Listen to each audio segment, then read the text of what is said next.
Hey guys, this is going to be new. I've got an hour to kill. It's Thanksgiving morning, Thanksgiving Thursday. I'm doing a live stream. This was completely unannounced. No one knew about it. I am almost certain no one's going to show up for this at 9:22 a.m. Central Time. I'm in Baton Rouge, Louisiana. I just got a workout in with my kids. Drinking my post-workout protein shake, trying to do the right thing and stay in shape for Mrs. Cardboard. While I'm working out, it popped into my head, what happened? What happened to oh, my man? Let's do it. Where are we at? Let's show Hobby Champs. So somebody is awake. Somebody is thinking cards, and somebody's on YouTube looking for media content. You want to get on? Anybody who wants to get on with me, all you got to do is Instagram message me your email address, or if you're ballsy enough, you could put it in the comments, but you can Instagram message me your email address, and I will bring whoever the hell on that wants to come on and chat. What's up, Hobby Champs? I was just going to do a live stream and just kind of look at 2017 and 18 Prizm Silvers. Like, that was kind of the golden era for flippers. And at the time, I'll be honest with you, I was a flipper, man. I was buying low, selling high. Happy Thanksgiving, baby. I like it raw. What's up? And by the way, oh baby, I like it raw. I know for a fact, I see you post a lot of cards that are graded on Instagram. Am I wrong? Am I a liar? I wonder how I can set this to show. Okay, good. Now everybody's comments show up. Okay, cool. Click on a comment to show it on screen. I think they all show. How do I get all these comments to show? You guys know, yeah, get your video stuff set up and hop on. I'm going to start doing more lives. Lives are so intriguing to me.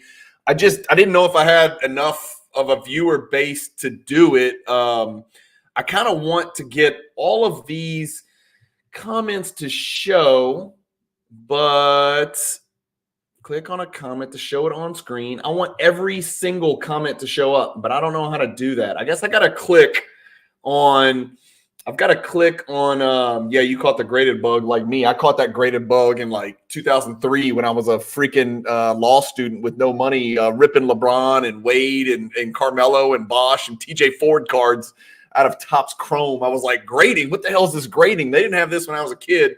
And so we started grading everything. And then it was like, oh, shit. Hey, David, what's up, man? Happy Thanksgiving. Happy Thanksgiving to you guys. I'm excited. I got a nice little window here this morning. You can see I've got it. I went into card ladder, and I don't know if y'all can see that on the screen. I don't know what's wrong with the graph. It's all screwed up. But I just wanted to kind of pull up 2017, 2018, the Prizm Silver PSA 10 rookie cards of some of the best players out there and see what the hell has happened. I know these things took a, disgusting drop over the last 2 years. Everybody except marketing is down. How about that? And look, I've got all of them, right? I might be missing a couple, but I got marketing, Fox. Anthony Simons, believe it or not, was one of the more valuable ones, over 3 figures. Jason Tatum, Bam Adebayo, Luka Doncic, Donovan Mitchell, Trae Young. So I kind of checked as many boxes as I could. Of course, Fultz was hot. Lonzo Ball was hot. Hey, Alex, what's up, my man? Lonzo Ball was hot. Fultz was hot. Who else was hot in 2017 and 18? Michael Porter Jr. was going ape shit. And then, we know what happened over the last 2 years, specifically to Prizm Silver 10. And here's why. Let's sort by pop. That's a lot of cards, man. 2017 is different than 2018. And you can tell, look, the 3 highest pop. Trae Young, Luka Doncic, and Anthony Simons. There's more Anthony Simons. And again, that's partly my fault. I graded like 300. No, I'm not exaggerating. I literally graded. Hey, Jeff Hart, what's up? Oh, Jeff, let me get you on here. How do I do that? Hold on. Let me think through this. Let me go to hide. Let's get Jeff on here. Oh, at 10:30? Oh, gosh. Well, is 10:30 your time or my time? Because it's 9:26 my time. I'm going to invite the great Jeff Hart on here, Patriot. And I'm going to see if I have you saved. I still have you saved. All right, I just shot you an invite, Jeff. You're in, dude. Come on in. Well, I don't know if you're going to be able to talk about what we're talking about today, my dude. We're talking about 2017 and 2018 Prizm Silver and prices and pop and the history and what the hell has been going on. Yeah, so I got Jeff. Jeff's got to leave after. That's fine. Come on for 10 minutes. Oh, Eastern time. Yeah, perfect. Okay, cool. So when you accept that, I'll bring you in. Again, I'm still getting used to this live stream. But I'm excited that there's 7 people in here that want to listen to this. So yeah, look at the pop, right? 2018 was nuts. 2017, obviously Tatum and Fox and Donovan Mitchell and Bam and Laurie. But it's no coincidence that the 3 most graded are 2018 Prizm. I've read in different places that like the silver Prizm print run, just basically you can just double it. I don't know. I know there's graphics out there and some people have done a lot better research than me, but like I've read that people like think that 2012 they doubled it for 2013, doubled it 14, doubled it 15, doubled it 16, doubled it 17.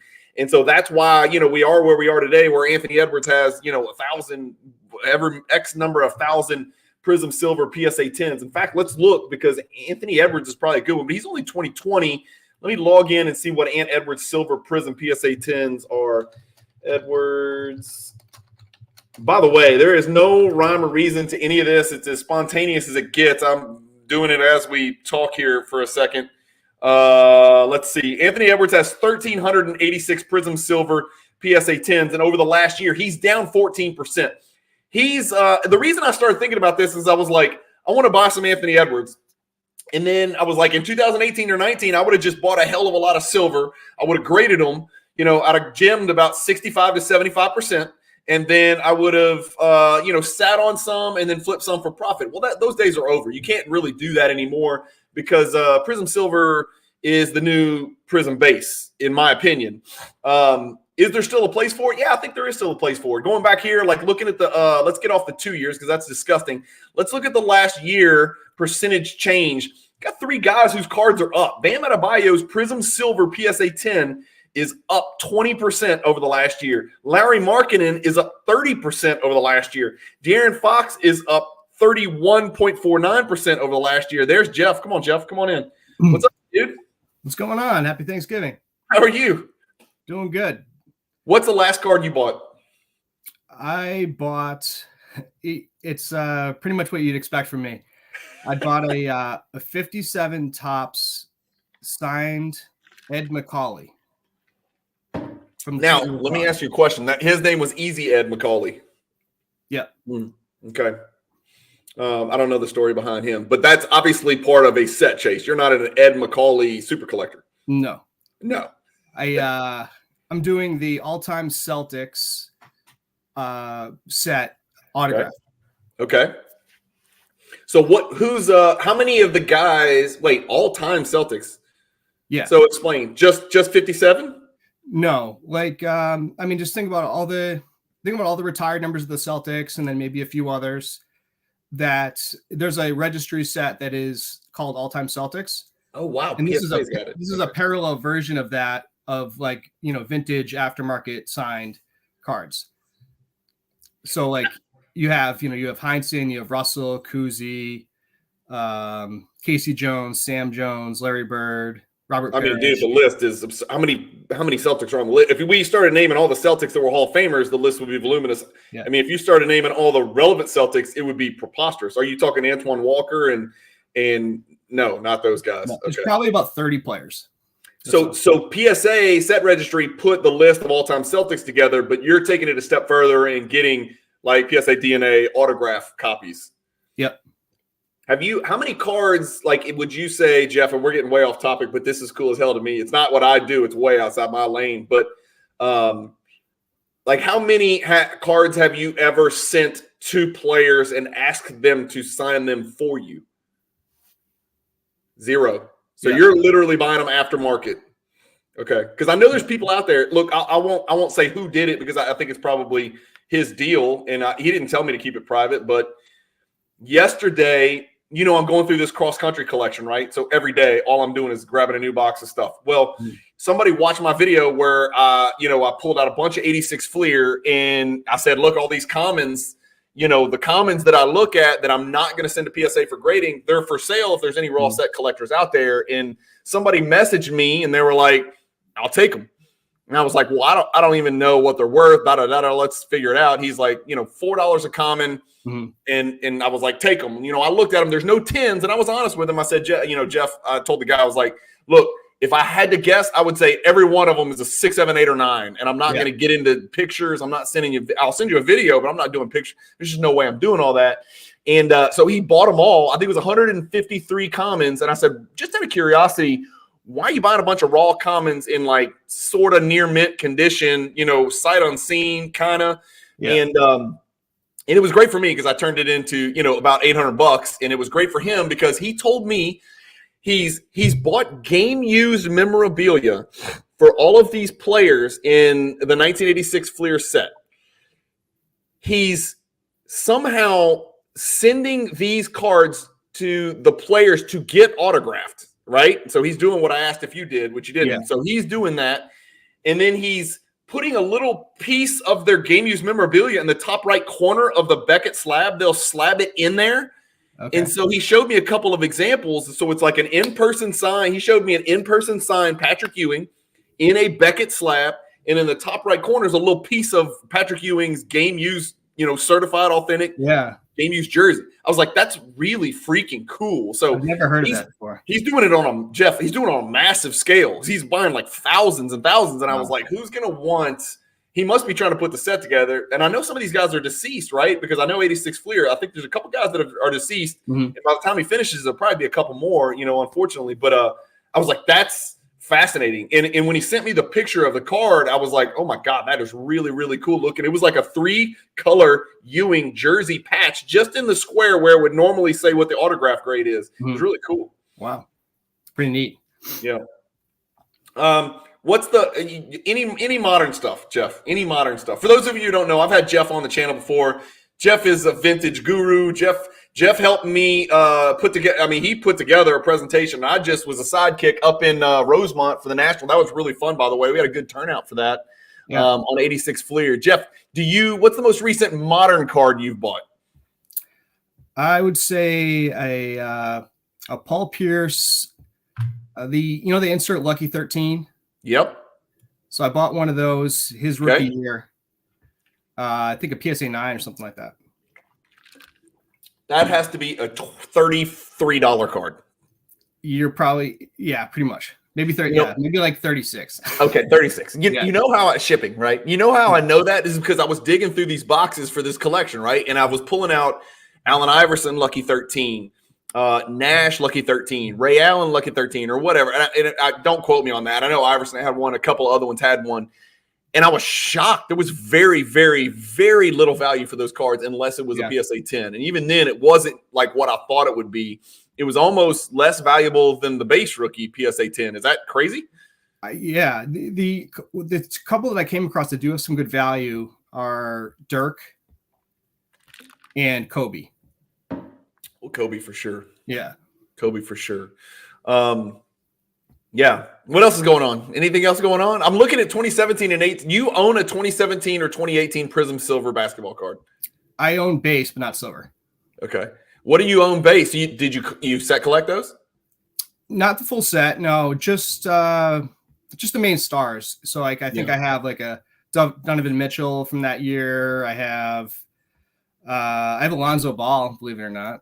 Yeah, dude, we all thought. I mean, here's the deal. That's a sad story, right? So at first, everybody's banging on him because he was getting too much attention, and now everybody kind of feels sorry for him and feels sorry for the Bulls because the whole Bulls experiment hinged on him being that just blazing pass first, unselfish point guard who can make open threes, and he was starting to become that. Like, I was sad to see him leave New Orleans.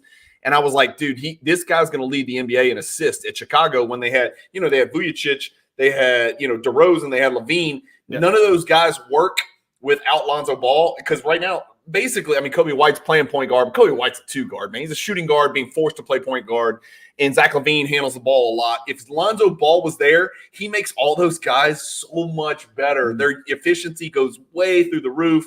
It's just too much is being asked of other guys to do the primary ball handling. Is he going to come back next year? I don't think he's ever coming back. Really? Jeff, here's the deal. I think the first surgeon did something wrong because they did it and then he couldn't walk up the stairs like a year later. And they're like, we got to go in there and do it again and then again. I think he's had I might be wrong, but I think he's had like 2 or 3 surgeries. Somebody comment if they know.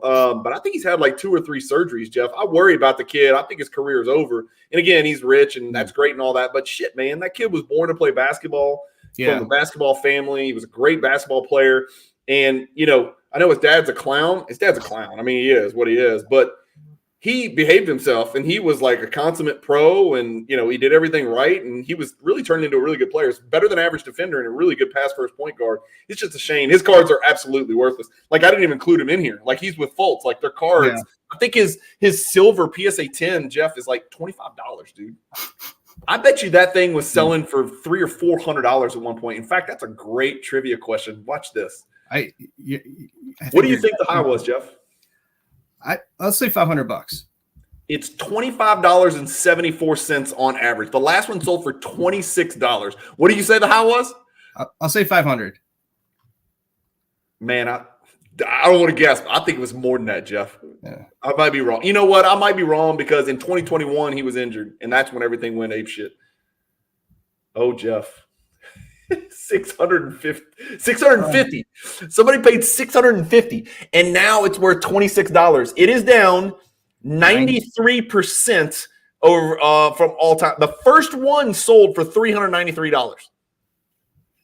We got down to under 100 and then MC's commenting, Jeff. Let's throw it up here. Lonzo is done, unfortunately. Agree with you, despite his dad. He's a good kid who played hard. Agreed, all of that. Like, I hope he can make a comeback, kind of like Derrick Rose did. Again, not comparing the two guys. I'm just saying, like, he's gone into hibernation almost sort of like Derrick Rose did, you know. What about these guys, man? I used to look at this stuff. I used to love the investment aspect, and then I got so hooked. On Jordan stuff and building my PC that I've kind of the investing side of me and all of the interest that I have in investing has kind of fallen by the wayside. The one player that I'm looking at now, I'll just let the cat out the bag. It ain't like a secret. It's not like, oh, wow, this guy's good. Anthony Edwards. I think Anthony Edwards has not just a superstar. He's obviously an all NBA type player. I think he's a megastar. Yeah. I think he's an MVP type transcendent megastar. And I don't think we've seen it all yet because the pieces don't really fit perfectly. The pieces fit perfectly for him where he doesn't have 2 7'1" guys on the floor with him clogging up the paint on offense. Yeah. I really like him a lot. What do you think about Anthony Edwards? How much NBA basketball do you watch? Good amount. Yeah. I mean, I catch it when I can, so probably a few games a week.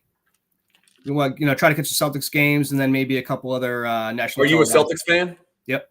All right, I got to let you go then. No, I'm just kidding. No, they whipped my Bucks ass last night. Yeah, they gave it to them. Although the Bucks did come back and make it a game, and so I guess if somebody made me bet $1,000 right now on the NBA champion, I'd put every single penny on the Celtics because I think they check every freaking box. They're really, really good. Yeah. I think they're the best defensive team in the NBA. I think they're knocking on the door of being the best offensive team in the NBA. And I know the Pacers score a lot of points and the Kings and all those other folks, but I really think that as far as offense and defense combined, I think the Celtics are really freaking good. But to put on my rose-colored glasses, Giannis was awful last night. Dame Lillard came out of the gates awful. He ended up having a decent game statistically. Brook Lopez was very good, but everybody else was terrible. Middleton is still a freaking ghost. And unless Middleton turns into the legitimate third fiddle of a big three, there is no way in hell that Bucks team is winning 4 out of 7 games against Boston, especially not when it looks like Boston's probably going to have home court advantage on everybody in the East. This is the best Boston team I've seen in 20 years, dude. You think Middleton's still hurt, or do you think he's just rusty? No, I don't.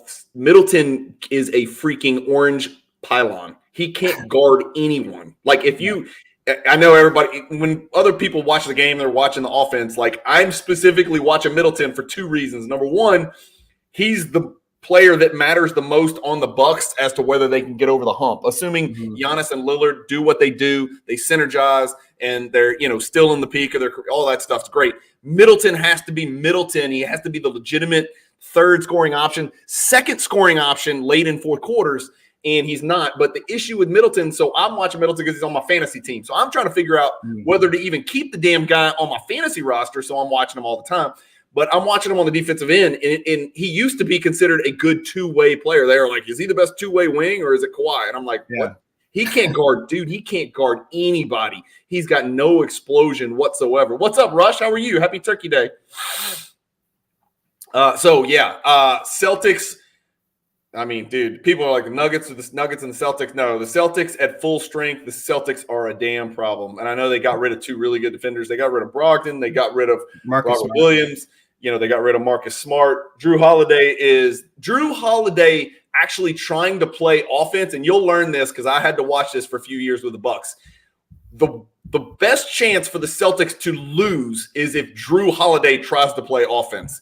He takes the dumbest shots I have ever seen any great player take, and he's a great player. Just he's so damn good at defense, man. He's going to drive you crazy. Yeah. Well, the Celtics have been knocking on the door for a few years now, so it's about time they got over the hump. KP is a perfect fit. You know, Derek White is a great sixth best player. I mean, Derek White would be fantastic for the Bucks. Derek White would probably be a third best player on the Bucks. He's a sixth best player on the Celtics. You know what I mean? Like they're really a problem. They're really and everybody's worried about the Celtics' depth. Well, the freaking Sam Hauser guy is like Duncan Robinson 2.0. Like he makes everything he takes, and he's perfect. Yeah. He's a perfect fit. Yep. Yeah, I mean, I was a little nervous about Porzingis because that either is going to go really well or really bad, and glad to see it's working out. Well, here's my take on Porzingis. It's never gone bad when he's healthy. It's just that he's got that Anthony Davis tag in Zion and all these guys that are in Kawhi. Nobody would argue that any of those guys aren't incredibly elite players who can swing championships.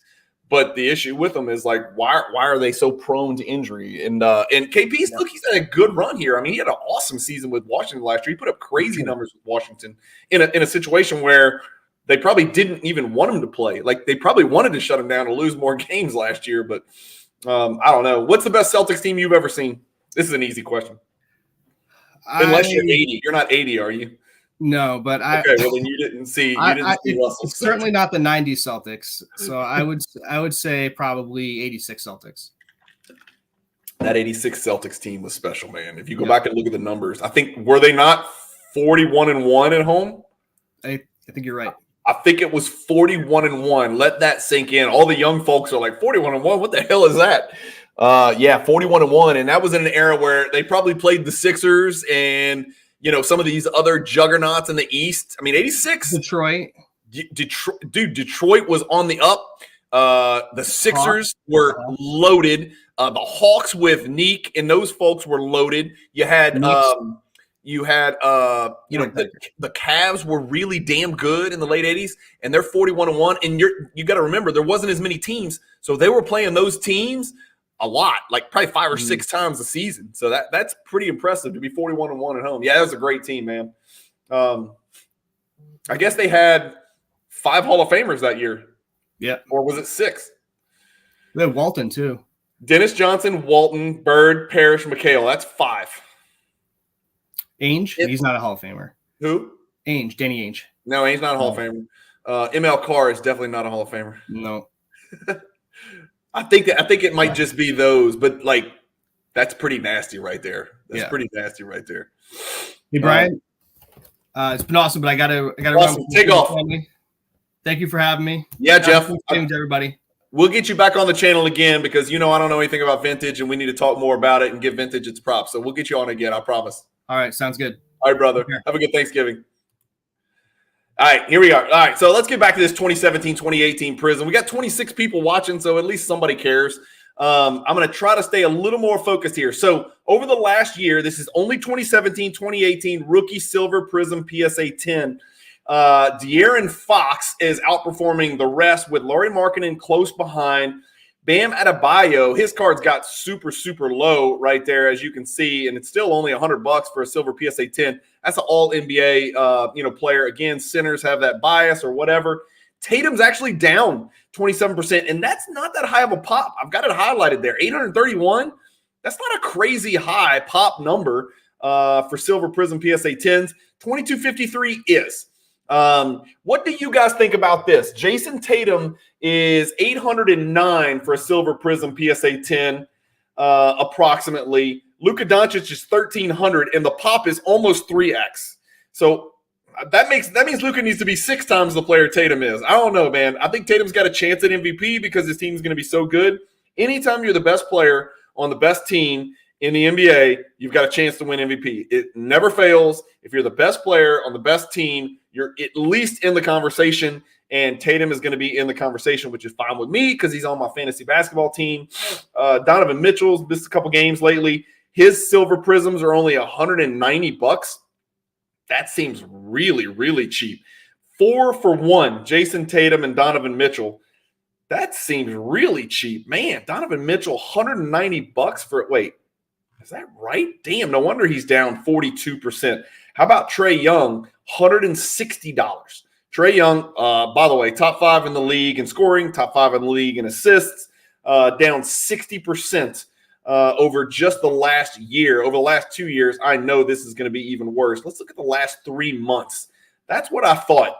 More of these guys are going up here, and then some of them aren't really down that bad. Trae Young's still down. The rest of them flattened out. This is what I was kind of getting at, and this is what was popping in my head, is that I think that we've seen the bottom for Prizm Silver PSA 10. I think it took a while for people to digest it, and everybody treated them as though they were worthless. And now people are starting to reconsider and say, well, I'm okay with the 537 pop Bam Adebayo. I'm okay that there's 800 Jason Tatum's. It's reflected in his $800 price. It's no longer, $2,000 or whatever the hell the card got to. I think the Luka, no bullshit, I think the Luka card got to like $10,000. I got to click this because I feel like I'm saying I'm crazy talk here, but I swear I think the Luka got to like $10,000.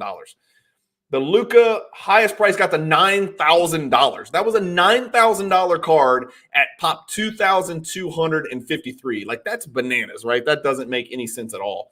But here's what I wanted to look at, and I'll just kind of throw it out there. I'm going to end up not buying any because I thought the pop was too high, but I wanted to look at the Anthony Edwards because that's what I was looking at, buying into some Anthony Edwards cards. And I was like, well, I can do what everybody else is doing and buy just the gold prisms, just the RPAs. I was like, God, it's really not in my nature to spend, mid, $3,000, $4,000, $5,000, $6,000, $7,000 on an ultra modern prospect who could still tear his ACL. And, I'm traditionally putting my money into the Jordans and the Giannis, who's already got his resume established. The Lillard, who, if he tore his Achilles tomorrow, he'd still be a first ballot Hall of Famer. And so I was thinking about buying some kind of mid-tier Anthony Edwards and seeing what his cards are worth. Well, it's pop 1386. But if you go back to the theory that, everything was double printed, that's probably going to be a pop 3,000 at some point, quite comfortably, if I had to guess, unless for some reason somebody out there thinks that, Prizm Panini printed fewer 2020 than they did in 2019. I don't think that's the case. But 562 over the last 6 months, the card's up 12%. This is kind of when he was playing, I think probably, September. So this was right after the World Cup of Basketball where he performed pretty damn well. And he was pretty clearly the best player on their team. And then it's dipped all the way back down to 510. I don't know. I just can't see myself putting a bunch of money into a card that's popped 1,386. That's just me. It's just not really, it's not really my style. So I don't know. Anything else out there that you guys want to talk about? I got 23 of you guys in there. Just leave something in the comments. If you've got a question, leave it in the comments. Anything. Patrick Garrison, UPC Anthony Edwards. Cool. Let's talk about it, man. He has mega superstar potential. I don't know how long you've been listening, but I think, his numbered and short printed cards. But here's the deal, Pat. I just worried, even his color mat, even the serial numbered stuff. When you add up the serial numbers across products, across parallels, it still worries me. It's kind of why all my money has migrated back into the 90s, because we have a slightly more definitive idea of what the final pop report's going to look like on the 90s MJ stuff, because anything that should have been graded has probably been graded. You know what I'm saying? There's less meat on the bone. Whereas with Anthony Edwards, I don't think we can even really wrap our brain around how many serial numbered Anthony Edwards rookie cards there are out there. Now, if you're talking Logo Man and Gold Prizm PSA 10 rookies, and, even we'll go up to the Mojos, serial number to 25, that's one thing. But, I worry about how many there are. So it can go one of two ways. Either 7 years from now, only Prizm and National Treasures and Flawless matter, and everything else doesn't matter at all, or all of the products matter, but anything serial numbered to more than 10 doesn't matter unless it's like a true RPA or something like that. So I don't really know the direction the hobby's going to head. Different people have different opinions on that, Pat. I'm curious to see what you think about that. But that's kind of what scares me about putting my money back into the modern. I miss having a vested financial interest. It's kind of like my way of slow, long-term gambling. I miss buying 75 raw De'Aaron Fox silvers and grading them and sitting on them and watching him become the player that he is today. I miss doing that with Mitchell. I miss doing that with Giannis. I miss doing that with Doncic. I just don't know if I can do it now. And you do bring up a good point. Yeah, I mean, obviously sticking to the serial numbered stuff and the short print RPA stuff is one way to help hedge, but I don't know if it's a full hedge. It just worries me, I mean, even his National Treasures, how many – if you add up all the serial numbers of his National Treasures, you got the vertical, you got the horizontal, you got the parallel this vertical, you got the parallel this horizontal, you got the, there's a million parallels. There might be 1,000 serial numbered National Treasure cards, for God's sakes, just in the one. And then you got Flawless, then you got Immaculate, then you got Impeccable, then you got Prizm, then you got Optic, then you got Select. I don't know. It all just worries me. I wish we could get back, but I guess as a for-profit company, I can't see Panini, really, tightening the screws and turning off the faucet if people keep buying these products, man. I mean, if the breakers are buying these boxes and all these slots are selling out, then Panini's not going to make less cards. And I say Panini, I'm talking about Fanatic, throw them all together, whatever. I'm not even keeping up with the licenses with Topps and Panini and Upper Deck and whatever the hell they're called. Fanatics, I don't even know what direction it's headed. I don't know who's got this license or when this license kicks in and all that crap, but you get my point. I just worry that these ultra-modern card manufacturers, whoever they may be, I just don't see them turning off the faucet if people continue to buy these things. Hobby Champ says, I'm out on ultra-modern, been burned way too much, sticking like 95% to rare, low-pop, GOAT, and ATG. What's ATG? What's ATG, Hobby Champs? Should I know this? All-time greats. I got it. Okay, so quick Cajun wit, not so quick Cajun wit. I'm with you, man. Yeah, I mean, look, it's funny. Yeah, all-time greats. If I go back, Hobby Champs and Pat, if I go back to 2019, right, pre-pandemic, massive hobby explosion. It actually ran up into 2019, but before the really crazy first quarter 2021 chaos and the pandemic and all that last dance bullshit. In 2019, I would say 97% of I'm going to call it a portfolio, so pure collectors, forgive me. I'm going to call it my sports card portfolio. 97% of my sports card portfolio was modern or ultra modern basketball cards. And I would say today, this is 4 years later, not a full 4 years later, I would say 98% of my portfolio is 2003 and prior. And I choose 2003 for obvious reasons. I got a chunk of LeBron. 98% of my portfolio. I literally completely flipped it from 298 to 98.2, if I had to guess. And I wonder how many other people did that.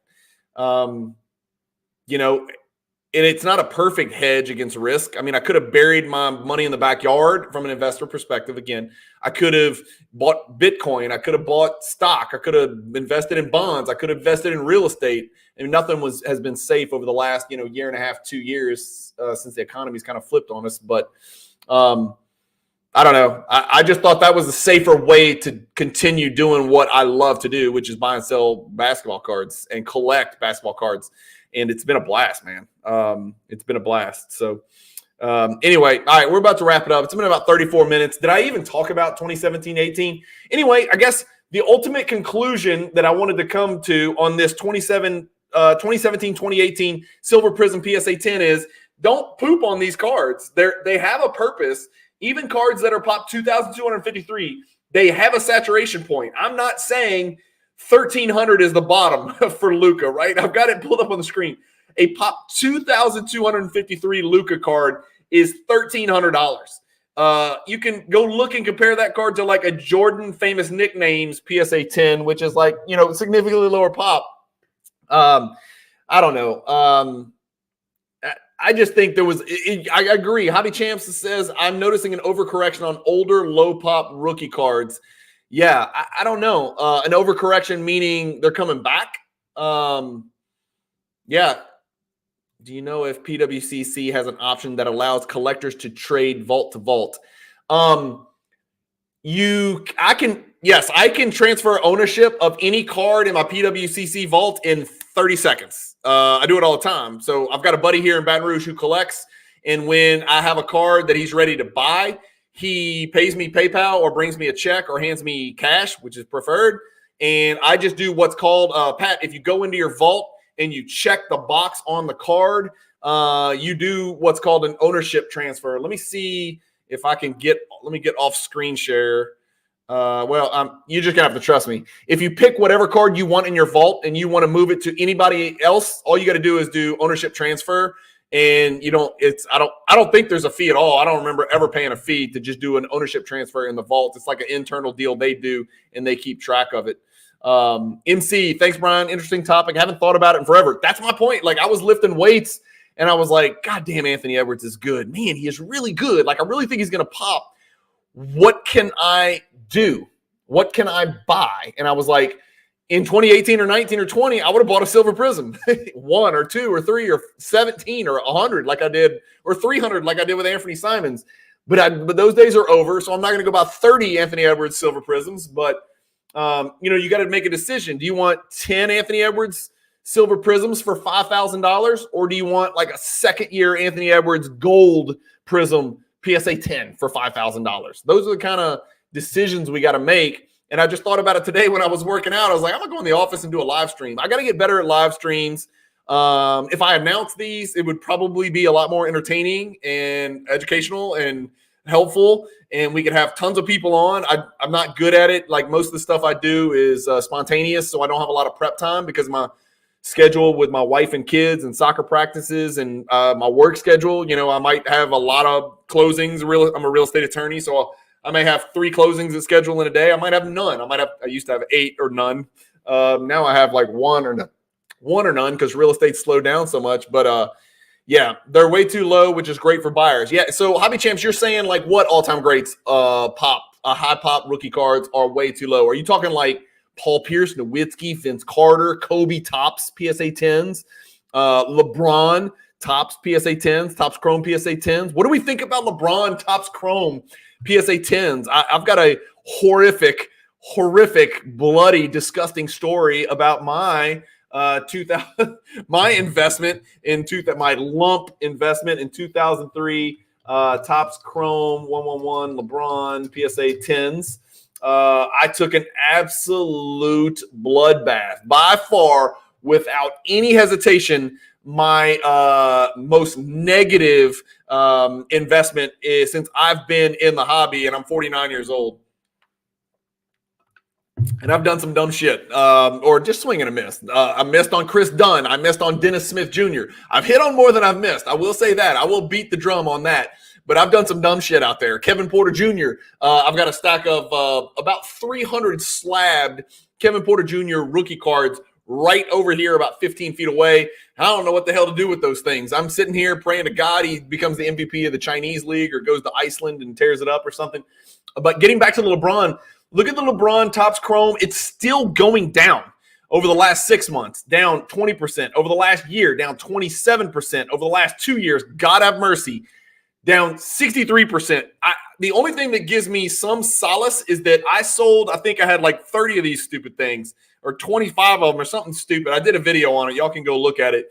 It was a lot, and I got crushed. The only thing that keeps my head up is that it's gone down since I sold them because I was on the fence about maybe I just ride this shit out forever like Bitcoin, and I ended up selling them. Hobby Champs, low pop though.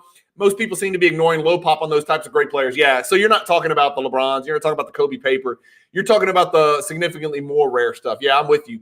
Lindsay Whited, the print runs today make it impossible to collect any player. No way to know what will be valuable. That's it, man. I'm with you. And I think, Lindsay, is Lindsay actually Lindsay, or is Lindsay Lindsay's husband? I don't know why I feel like this is somebody else. Correct me if I'm wrong, but you're not really Lindsay. If you are, welcome to the show. Yeah, I agree. The print runs today make it impossible. I did a video that you guys need to go back and find. I probably should re-release it, where I did a deep dive, not into every single Luka Doncic rookie PSA 10 and rookie card printed and graded, but about 80% of the products I went and did. That's what I thought, Josh. Okay, I didn't want to say something that wasn't true and offend your wife. I hope it's your wife, Lindsay, unless your avatar is just some woman and her name is Lindsay. That would be really creepy. Hey, Coke Cards. Happy Thanksgiving to you as well. But Josh, I'm with you, dude. It's impossible, dude. And I want to invest in Anthony Edwards, and I've literally come to the conclusion. I know this is going to sound like a snob, and it's not the way I want to be, and it's not the way I used to be, but to invest in Anthony Edwards, I'm only considering Prizm Gold serial number to 10, base parallels, not even his insert gold serial number to 10s, and his National Treasures or flawless serial number to 99 RPAs or less. That's it. That's all I'm considering. And that sucks because there's a lot of awesome looking cards out there. I want to buy that white sparkle. I want to buy the color match. But it's serial number to 299. And guess what? There's an optic serial number to whatever color match. And then there's a select. And then there's 3 levels of select. And then there's immaculate, impeccable, flawless, noir. I mean, you just go down the list. It's like, shit, man. I don't think any of it's going to have any value because there's just too damn many. It really is sometimes that simple, supply and demand. And when supply is so overwhelming, it doesn't matter how damn good Anthony Edwards becomes. You just can't overcome the supply. You know what I mean? It's like Michael Jordan, 1989. I'll pull it up. Michael Jordan, 1990 Fleer. Michael Jordan is the greatest basketball player that ever lived. His Fleer PSA 10 has been graded 800 trillion times. If they pop 6,420, it's a $200 card. 6,420. There's probably 6,000 Anthony Edwards Silver Prizm cards printed. Does that sound crazy? Do you guys agree with me on that? Yeah, happy Thanksgiving to you too, Josh, for sure, man.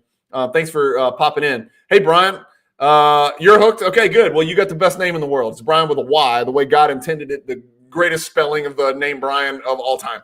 The worst is Brian Russell, who Jordan shoved off on and won his 6th title with. That Brian is very poorly spelled. Yeah, but like, I mean, you think, yeah, Coke, you agree with me? Like, I bet you there's 6,000 Anthony Edwards Silver Prizm rookies printed. Now, not graded and all that crap, but I bet you there is. In fact, we can go back and we can look. Card Ladder's got, and this is, again, watch this. Where did I go? This is going to be interesting. Let me just type that in. It doesn't matter.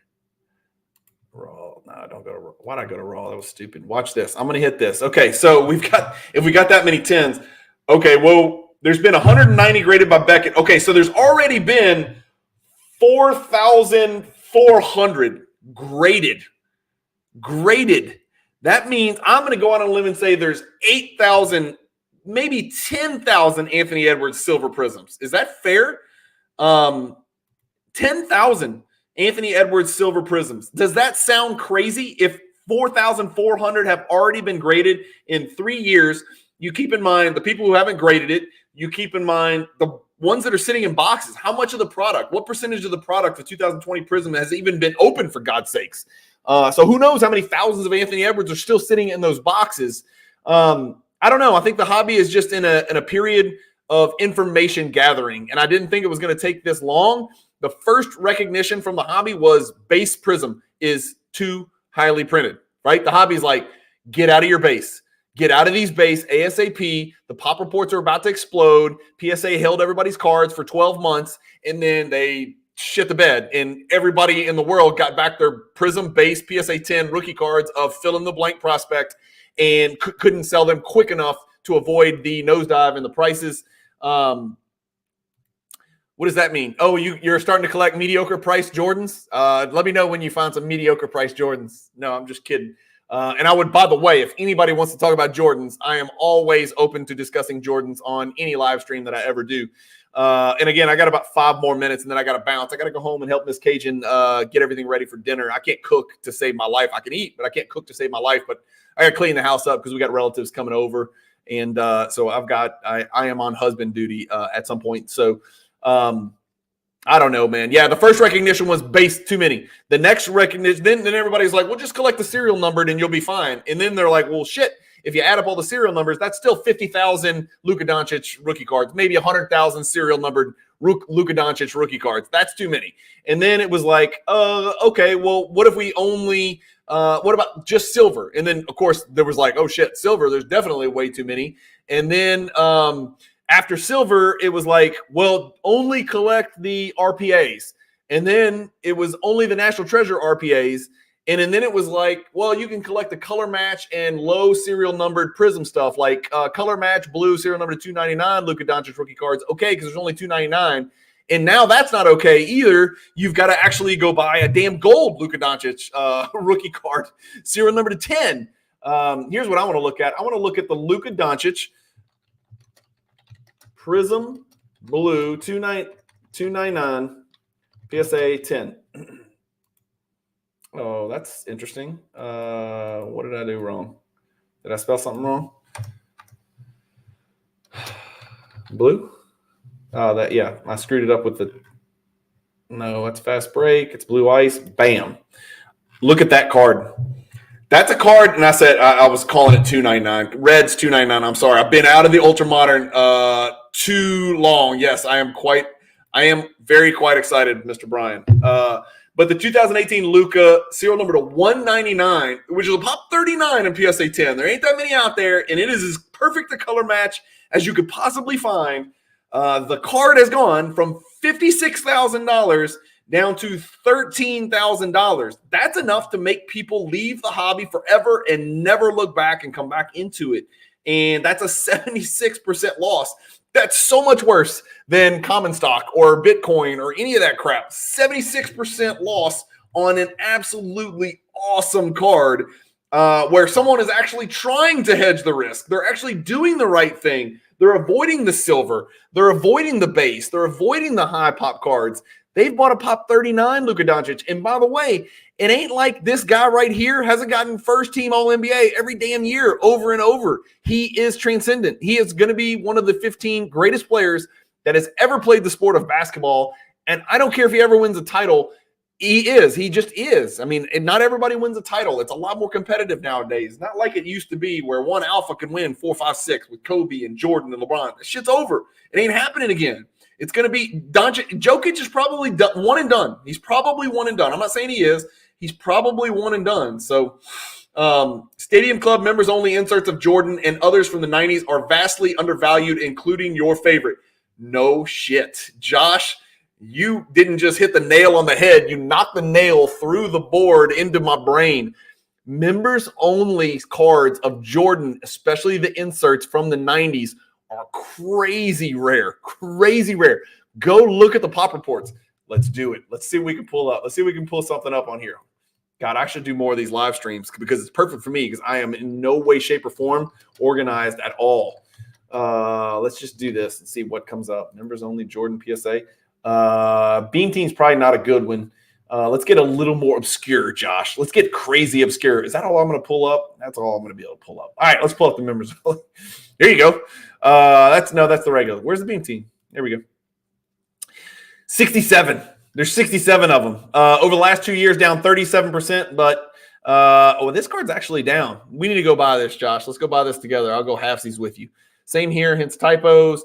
I now use an algorithm for ultra modern. I only buy rookie cards 25 or less. Rookie card refractors less than 50 or less. Rookie card autos 100 or less. Everything else 25 or less. Hobby champs, I'm with you, and I think you are in the right direction. But if you take 1, 2, 3, 4, 5, those 5 categories, and then you add up, for instance, Scotty Barnes or Paolo Banchero, how many of their cards fit exactly those 5 criteria you just listed? It's over 250,000 cards. I'm not exaggerating to you. It is probably 250,000. It's probably 200,000 cards. It is a crazy, crazy number. I did it in 2018 with Doncic. and it's gotten so much worse since then. So much worse. There's more products, more parallels, more serial number, more RPAs. There's more in 2019, 2020, 2021, 2022. I get it, and I think you're in the right direction, but even if you nail the player, it's gonna be a concern. It's why I start to collect a lot of the mediocre cards from those minty base sets and inserts. Dude, I love that, Brian. I love that movie. You know me. If you've ever watched my channel and you paid attention, I've got a hellacious quantity of PSA 8 Jordan base cards, and I love them. So if I get a card back from PSA, and I sent it because I thought it was a 10. PSA disagreed. PSA says, no, it's a PSA 8, right? I get it back, and it's, let's just say it's this card. Watch this. Let's just say it's this card right here. Let's just say a PSA 9. That's a $26 card, right? But I'll get an 8 back. If the 9 is 26, that means the 8's about $14. I'm not selling that card for $14 and shipping it. It's Michael Jordan, and it's in a PSA slab, and it's an 8. And I know it's a pop 3,000 or 4,000 or whatever the hell it is. I just throw them in my vault. I don't care. I don't have to keep it in my house. That's another great upside to vaulting, is you don't have to take care of this stuff. You don't have to protect it. You don't have to find space to put it. I've literally got thousands of slab cards in my vault, and I don't care if it goes to 10,000. I'm not paying for that crap. It's free for life, by the way. All the vaults are now. PWCC did it first, and now everybody's vault is free for life. That's another reason that I vault, is because I don't know have anywhere to put all my PSA 8 Jordan base cards. So that's cool. Hobby Champs, happy Thanksgiving. Take care. Thanks for stopping in, my man. David, check your card that you own, the Hardcore Heroics. Yeah, the Hardcore Heroics is a monster. I don't think that's going to be in here, Dave, for members only. Maybe it is in Card Ladder, but I don't think, no, it's not going to be in here at all. But, dude, yes, I know. I can't pull up my vault because it's going to show my vault balance, and I really don't feel like sharing that information with everybody. But yeah, you know what? Maybe I can. Oh, well, I'm not going to do that right now. But yes, the Hardcore Heroics members only is a bitch to find in any grade at all. Rush, what do you got? Cajun got the 96-97 members only series sealed boxes, sealed 1 and 2 boxes. What do you think it's worth? Do I open it or keep it sealed? Well, let's look it up. And that's why we got Card Ladder and other pricing models like this. 1996 Stadium Club members only. Let's put in sealed box. Let's just put in sealed. Let's put in basketball too. All right. Nothing comes up. Let's put in set. Let's put in. Let's just put in sealed. Man, I don't know. I don't even see that. There. Plus hoops series 1. I don't know, man. I have no idea.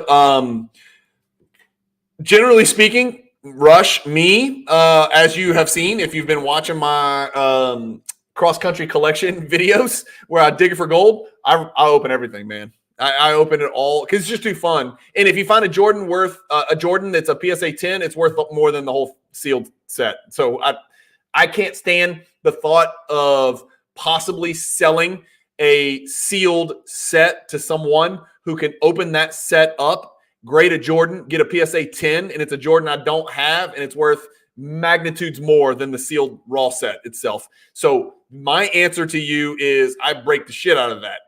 It's the same reason I ripped a 1988 Fleer box on this channel. It's the same reason I ripped a 2012 Prizm box on this channel. It's the same reason I will continue to rip wax, is that I can't stand the idea of having that and not opening that and thinking that somebody down the line might open it and get it. So what else? Graded. I need to get better at using that. Need guidance if possible, but another live. Using what? Talk to me, Brian. Using what? Let me take a sip of this protein.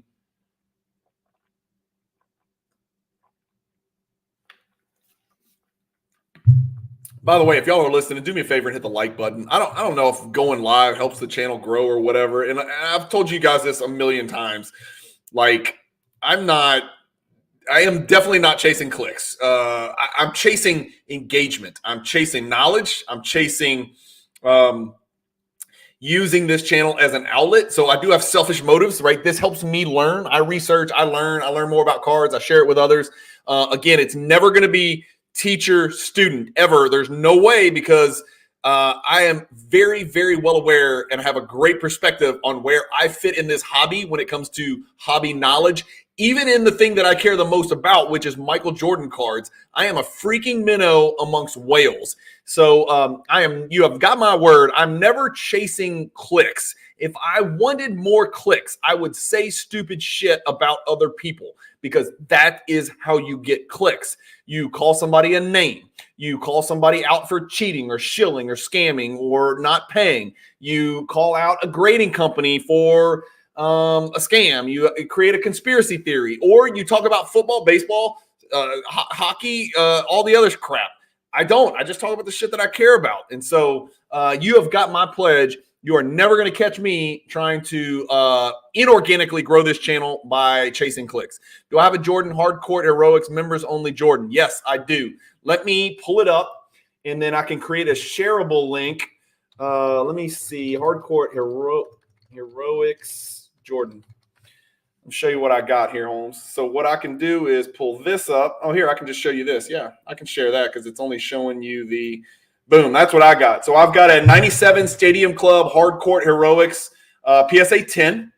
I've got a 97 Stadium Club Hardcourt Heroics. Oh, Josh, I'm going to make you jealous. I'm going to make you jealous. There it is. That's a big one right there. I think it's pop 3. It's pop 3. That's a big boy card right there, Josh. Hey, JR, thank you for watching that cross-country collection. It's been a shitload of work, but it's been an absolute blast. Like doing it all. I am very slow in real estate law right now. Let's put it that way. People are not buying houses. People are not selling houses.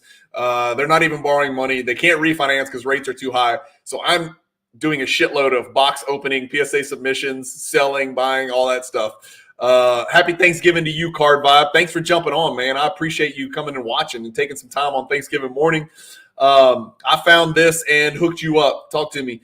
U.S. men's soccer cards. Hey, we need to have a soccer live stream. I know not everybody that watches my channel, I think like you and me are the only people that have anything to do with Cage of Cardboard that talk about soccer. But yeah, I'm down. What's up with Serginho Dest and his Dylan Brooks impersonation? What the hell's wrong with that guy?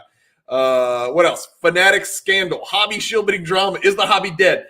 Dude, if I put is the hobby dead or I found $1 million card at a garage sale, I would get 8 billion clicks and views, but I don't do that shit. Yeah, it's a good point. Happy Thanksgiving, James. I know you're late, but don't sweat it. Yeah, watch the replay, my man. I'm glad to have you, even if it's at the very end. And I do have to jump off or Miss Cajun's going to kill me. It's 10:19 Central Time. Oh, I've seen the shows. They're awesome. The road trip. Wow. Yeah, man. It was very, very fun. But yeah, going back to this, Josh, I've got both 10s and both 8s. And you know how I collect Jordan. This is one way I collect Jordan. And look, it's got the value, approximate value, 7,300. That's probably about right. Worst, let's say it's 10,000, whatever. This is why I like Jordan, because most Jordan collectors are not chasing this card, but I am. I collect Jordan in a very, very different way than most people. Most people choose quality over quantity, and I refuse to choose either. So I'm going to choose both. And there is one card I want to show you guys. I'm giving you guys a first look. Are you ready for this? I'm giving you guys a first look at a very, very big boy Jordan card that I just picked up. I know I swear I wasn't going to buy anything. Tell me what you got. Pop 4, huh? Let's see. Most likely not. I would like to discuss a trade offline for PSA 9 or 10 Kobe's. Pat, I'm always open for that. And I am extremely easy to deal with. I will always trade Kobe for Jordan. No disparagement of Kobe. I just don't collect him. And obviously I do collect Jordan. So Pat, you can message me 24/7 on Instagram. I'm always available. But before I forget, let me go back to I want to show you guys. I just want to search by curation date. The vault is so amazing, guys. I wish y'all could at least try the PWCC vault. It really is amazing and easy to use. I'm going to pull this up, and you guys are going to get the first glimpse. It's going to be in mail day in the future, but I'm showing you guys right now. Nobody has seen this card yet. Yeah, David, I think it's worth more than $4,500 as well. Check it out. It's a big one. And everybody who collects Ultra Moderns like PSA 6, what the hell you got a PSA 6 for? It's a Slam Bams. It's a big-time Jordan card. It's a monster. You guys saw it in the MJ hierarchy. It is serial numbered 5 out of 100. It ain't in perfect condition by any stretch, but I don't give a damn. You do not see very many of this card right here for sale, and really, really excited to pick it up. In fact, if we go to we can go to sales history. If I type in Slam, I'm gonna go here to sales history. Watch this. If I type in Slam Bams Jordan and we go back to 2019, there's been 1, 2, 3, 4, 5, 6 that have sold since 2019.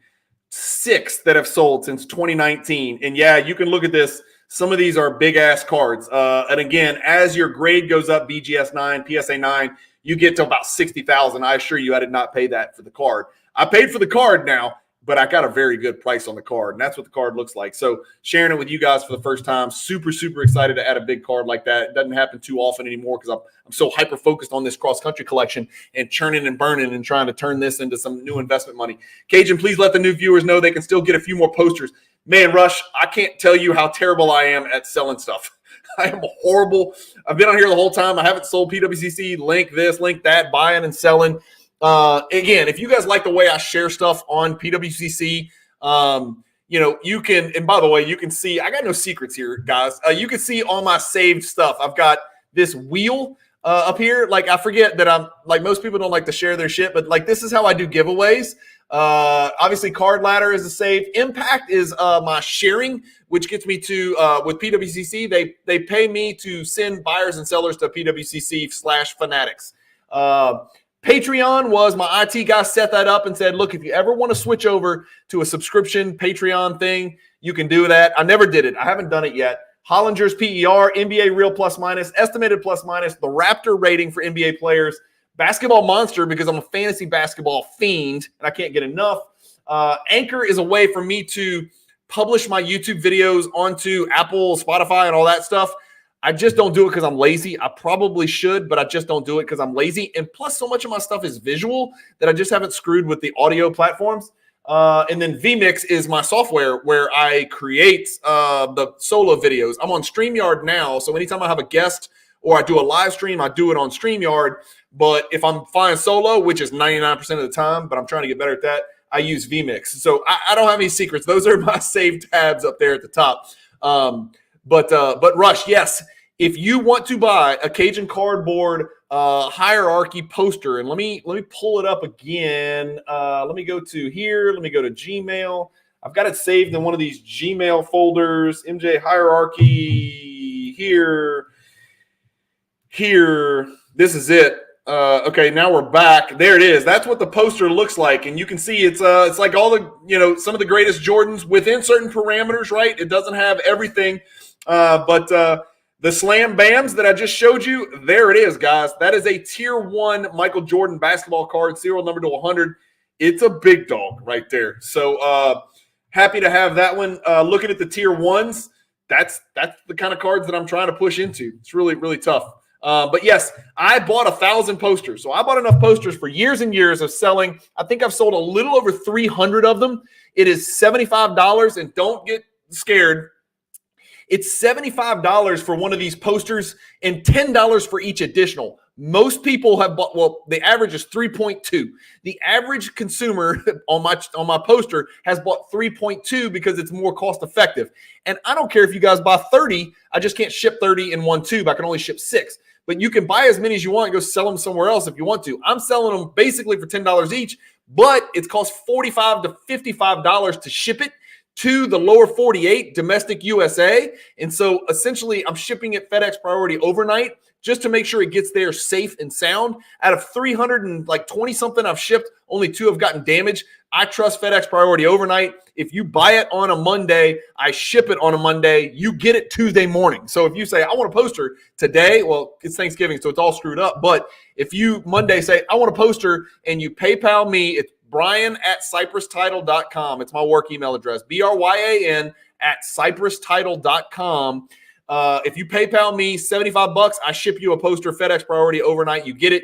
You also get entered into a drawing where not quite to 100 unique buyers. I said I've sold 320, but I think I've only sold 90-something posters. Once I get to 100, we're giving away a 1990s Hoops Superstars Jordan PSA 10 that's worth $350 to $400.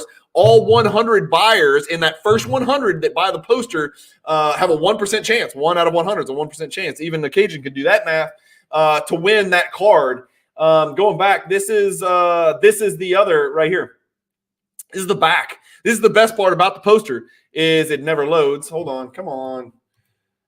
Load. Why is it not loading all of a sudden? Here we go. There's your pack odds right there. So every non-serial numbered card, pack odds, pack odds, pack odds, pack odds. It even tells you what series it comes from. If you collect 90s cards, you know series 1, series 2. It tells you what kind of packs it comes in. Hobby, retail, jumbo, cello, rack pack, blah, blah, blah, blah, blah, blah. So a lot of diligence and work went into that. This gives you an idea of what is not included in this Michael Jordan hierarchy project. No base cards, no autographs, etc. This gives you an idea to consider. The thing that I want most people to understand is this is 14 pages of 27 cards. It is an illustrative list, right? I got a lot of feedback from people saying, how could you not include blah, blah, blah? I was like, brother, I've got 100 cards that I had to cut out of this thing that certainly could have been included in tier 4. And some tier 4 cards that people argued should be tier 2 cards. It's not a perfect science. It's just my personal opinion. You know what I mean? So that's the poster. Yes, they are available. Rush, thanks for reminding me. $75 for the first poster. $10 for each additional poster. I can ship up to 6 in one tube. Can we get a look at the into the vaults? Yeah, I mean, I showed you a good chunk of the vaults. That's probably better for another one, and I can kind of show you how my vault works. Never seen that slam band before. Yeah, me neither. That was the first one I've actually held in hand. Freaking badass. I'm very excited about adding it. Thank you. What's the wholesale cost or an affiliate pricing? What does that mean? I'm not sure what you mean by that, Brian. Rush, the posters have pack odds. That is so hard to find all in one place. It is. That's true. How do we get posters sent? I ship it. You got it when you pay me in PayPal, or if you message me on Instagram, Brian, make sure, and in PayPal friends and family, just make sure you give me your shipping address. It can't be a P.O. box. It's got to be an actual street address. I ship it. You're getting it the next morning, man. It's that simple. Rush says, I use it to make my own decisions on what Jordan card is undervalued. Yeah, dude, the pack odds matter. The pack odds are very important, and there are still moves to be made on Jordan cards. Trust me, because I'm moving. I'm making the moves. I'm doing it, and it's working, and I'm making money buying and selling Jordan cards so I can further buy Jordan cards that I never sell. I hold them for, as you guys know, Cajun eternity, right? So Jordan duplicates. In fact, the first, you haven't, well, what is today? Oh, tonight. Tonight is the first PSA grade reveal from the cross-country collection. Oh, shit, I almost forgot. The first 91 cards, the biggest 91 Jordan cards I sent to PSA. Tonight is the first part of a 2-part grade reveal. Tonight and tomorrow night, 7 p.m. Central Time, both videos, badass videos. Y'all are going to love them. It's the 91 best Jordan cards that I sent. You got to watch those videos. But by the way, 35 of the cards you're going to see in those videos, I sold them for 50 grand. They're gone. I already sold them. I sold them to a friend here who has just started his Jordan collection. He bought a bunch of my duplicate 9s and 10s. So that's out the door. I'm trying to pay off the loan that I used to buy this collection because I'm paying interest, and I hate paying interest for no reason. So yeah, Rush, to spread the word, dude, that's going to be awesome. I'm glad you reminded me. I'm going to go jump on Instagram. I'm getting off in 5 minutes. I swear I've said that 10 times. I'm going to post on Instagram the thumbnails. Remind everybody tonight, Thanksgiving night, when you're fat and bloated and you got GERD and you're, regurgitating a bunch of mashed potatoes and cranberries and weird stuff, you can go watch the video and laugh and cry and be excited and feel sorry for me, depending on the grade and depending on the card. I will give you a heads up. There's a lot of cards I need to crack and resubmit, either back to PSA or to BGS, and that will be done. There's a lot of cards that gems. I was very excited. I sent 91 cards. You guys saw on Instagram, I posted 7 cards, Jim, PSA 10, some big boy cards. So I was very happy about that. A lot of 9s, which is like kissing your sister, as I say on the channel. It's great. It's like hitting a double. But the disparity between 9s and 10s is so great. Like on my Illuminator, I'll give you one spoiler alert. The Illuminator graded a PSA 9. I think that makes it about a $4,000 or $5,000 card. If the Illuminator T9B had graded a PSA 10, it's a $20,000 card. And so that's how much one stupid little number on a slab label means. You know, it jumps you from 4,000 to 20,000. And so that's why it was so hard to kind of price this thing out. JR Sports Cards, ironic, 91 is when Jordan won his first chip. Yep, 91 cards, 1991. That's why I did it. No, I'm just kidding. But you guys stay tuned tonight. Okay, so I do have to kill it. That's it. Yeah, Rush, thank you for reminding me. Yes, you guys do check out the Michael Jordan Cajun cardboard poster. That's what it looks like. It's got QR codes down here. I would not be doing my job if I didn't at least try to sell this. So these QR codes, if you use this QR code to buy cards on PWCC's weekly or premier auctions, a little piece of PWCC's money, not your money, a little piece of PWCC's money comes to Cajun Cardboard to support the channel. Right now, it is paltry. It is chump change. I am not making very much money. I need to renegotiate my terms. If you use this code, you can buy apparel on homage, whatever you want to call it, .com. If you use this QR code, they got those NBA Jam t-shirts that I'm always wearing on the channel. They actually also make this. They made this for me, special order for me. This is my, if you see this little H on the sleeve right here, that's homage.com. They make my Cajun Cardboard t-shirts as well. So if you use that QR code and you buy on homage.com through my affiliate link in that QR code, it actually supports the channel. This is if you just want to give me a few bucks, if you feel sorry for me. And again, I got a big collection. I'm not hurting for money. It's just a way to justify the time and energy and work that I put into the channel. Again, it's like, Donald Trump. This is a bad example. I'm not analogizing myself with Donald Trump, but Donald Trump doesn't let you stay free in one of his hotels just because he's a billionaire. That hotel has value and people pay value to use the hotel and sleep there. So same kind of concept. I hope that doesn't come off as like snobby or I don't know. I've never been good at trying to sell things or ask for money. But selling on PWCC couldn't possibly get easier to support my channel. Anybody, I highly recommend, if you don't like shipping and all the bullshit that goes with eBay and the non-payer and all that stuff, use the promo code Cajun and just ship your cards raw or graded to PWCC and sell them in the weekly, man. Let them do all the work. They put the money in your PWCC account, and then you can go buy stuff on PWCC and use my affiliate link if you want to. Or if you're like, I don't want money on my PWCC account, I want to go buy cards on eBay. Fine. List your cards using the Cajun promo code, all capital letters. Sell them on PWCC. You got 10 grand sitting in your PWCC account. Request a wire. In 3 days, you're going to get a wire. I think they send a wire like every Wednesday, actually. So if you request it on Tuesday, you get it the next day. But if you request it on Friday, you don't get it till next Wednesday. But just pull the money out of your PWCC account.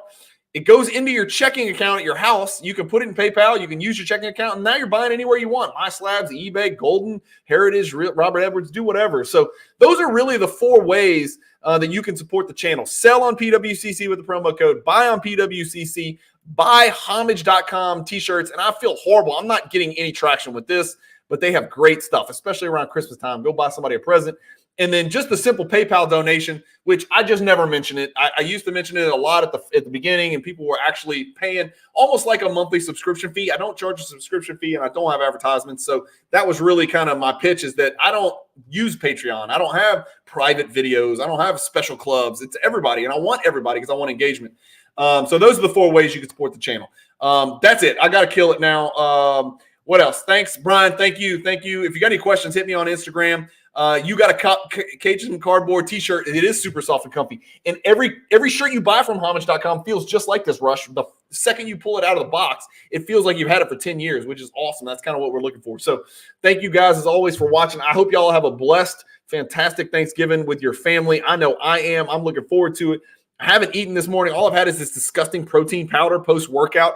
I tried to pre-prepare for the horrible things I'm about to do to my body when I eat this Thanksgiving food and eat this ice cream. after the Thanksgiving meal. And I'm doing it right in the middle of the day. And there's no basketball on today. So I figured let's get on here. Let's do a live. And let's talk about a lot of basketball. So appreciate all you guys that jumped in and kind of followed along on the live stream. This is only the second live stream I've ever done. I'll probably start doing more. It's just really hard for me to schedule them to get more people and get more people, involved. Thanks, James, for watching, man. I appreciate it. Thank you guys for watching. Keep collecting. Stay positive in the hobby. Go check out some of the Cajun Cardboard playlists. There's a lot of real good evergreen stuff out there from a year or more ago. Thanks for watching. Keep collecting. Stay positive in the hobby. Have a great Thanksgiving and peace.